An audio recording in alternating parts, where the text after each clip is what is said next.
Assalamualaikum warahmatullahi wabarakatuh. Bismillah, alhamdulillah, wa syukru ala rasulillah Muhammadin ibni Abdillah wa ala alihi wa sahbihi wa man tabi'a sunnatahu wa tinahu ila yaumil qiyamah amma ba'dah. Sahabat buka muslimin dimanapun berada yang dirahmati Allah subhanahu wa ta'ala. Rasulullah sallallahu alaihi wasallam dalam sebuah riwayat dari sahabat Uqbah bin Amir yang diriwayatkan oleh Imam Ahmad dan Imam At-Tabrani menyatakan bahwa aktsaru munafiqi hadhil ummati qurra'uha, bahasanya mayoritas orang-orang munafik umat ini adalah qurra'uha, orang-orang yang ahli membaca. Sahabat buka muslimin dimanapun berada yang dirahmati Allah, tentu kita akan bertanya, kenapa Rasulullah Shallallahu Alaihi Wasallam kemudian menyatakan bahwa mayoritas di antara orang-orang munafik dari umat ini adalah orang-orang ahli membaca. Siapa yang sebenarnya disebut sebagai qurra'uha, orang-orang yang ahli membaca di sini? Qurra'uha merupakan jamak dari kata qari'un yang artinya adalah orang yang membaca. Qurra, para ahli membaca.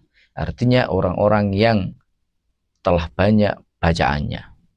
Ini menggambarkan bahwa makna terselip dari qurra'uha itu adalah orang-orang berilmu, orang-orang yang ahli di dalam ilmu pengetahuan.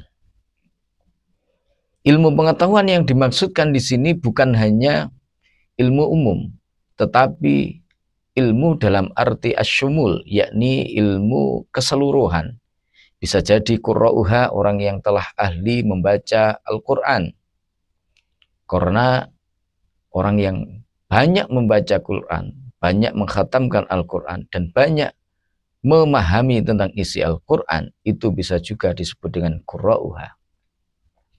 Orang yang ahli hadis, mereka yang banyak membaca hadis, hafal hadis, banyak referensi hadis yang telah mereka miliki, mereka juga bisa disebut sebagai qurra'uha. Orang-orang yang ahli di dalam ilmu pengetahuan umum, itu mereka juga bisa disebut sebagai qurra'uha. Sahabatku kaum muslimin dimanapun berada yang dirahmati Allah, hal ini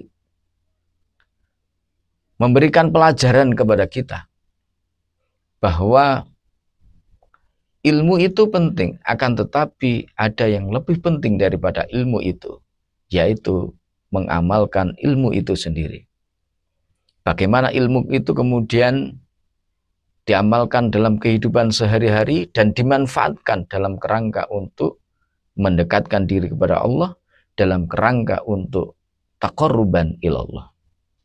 Orang-orang yang ahli ilmu, orang-orang yang ahli pengetahuan, tentu mereka memiliki segudang cara, segudang argumentasi, segudang logika, segudang pemikiran, yang dengan pemikiran itu boleh jadi mereka justru memanipulasi orang-orang yang tidak ahli di dalam membaca, atau orang-orang awam, orang-orang bodoh. Karena itu orang alim, orang yang pintar, intelektual, harus memiliki karakter sebagai orang yang jujur, orang yang benar-benar amanah di dalam mengemban ilmu dan pengetahuannya, sehingga kemudian mereka tidak terjebak ke dalam kemunafikan. Jika mereka kemudian hanya mengejar ilmu pengetahuan, ketika berdebat, berargumen, lantas mereka kemudian gengsi ketika mereka harus kalah dari orang lain, maka rentan mereka terjerumus kepada kemunafikan. Semoga hadis Rasulullah Shallallahu Alaihi Wasallam ini memberikan peringatan dan renungan kepada kita bersama, agar kita berhati-hati di dalam menjaga dan juga mengemban amanah ilmu yang diberikan kepada kita.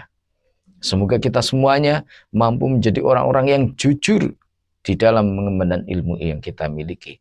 Semoga kalau kita menjadi orang-orang yang alim, orang alim yang betul mampu untuk mengamalkan ilmunya dan juga mampu untuk memanfaatkan ilmunya dalam rangka taqarruban ilallah wa rasulihi sallallahu alaihi wasallam. Semoga bermanfaat. Wallahul muwafiq ila aqwamit thoriq, billahi taufiq wal hidayah. Wa minar rasul sallallahu alaihi wasallam asy-syafa'ah wa tarbiyah. Assalamualaikum warahmatullahi wabarakatuh.